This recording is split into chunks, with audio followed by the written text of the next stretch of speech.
নমস্কার বন্ধুরা, আজকে আমি এই দেখুন কলার থোর নিয়েছি। এই থোরটা আমি পকোড়া করব।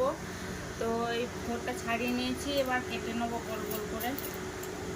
এই গোল গোল করে কেটে নেবো, ছাড়িয়ে নেবো এগুলো ভালো করে পরিষ্কার করে। পরিমাণ তেল দেবো, এখন জিরে আর লঙ্কা নিয়েছি, ভেজে নেবো। লবণ দিয়ে এই লঙ্কা জিরেটা গুঁড়ো করে নেবো। দেবো একটু চালের গুঁড়ো দেবো, খুব অল্প পরিমাণ খাবার সোডা দেবো, হলুদের গুঁড়ো দেবো, অল্প অল্প করে জল দিয়ে এটা আমি পেস্ট করে নেবো। আর খোলা করবো না, এই গাঢ় থাকবে। কড়াইয়ে তেল দিয়ে দেবো, আমি মোচাগুলো দিয়ে দেবো,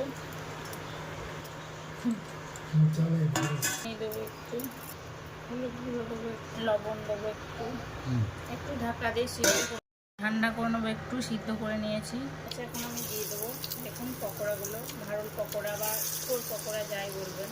আমার এই রান্না ভালো লাগলে চ্যানেলটা সাবস্ক্রাইব করবেন। ভারুল এর পকোড়া খুব সুন্দর লাগবে, চায়ের সাথে করে দেখুন, খেয়ে দেখুন, খুব ভালো লাগবে।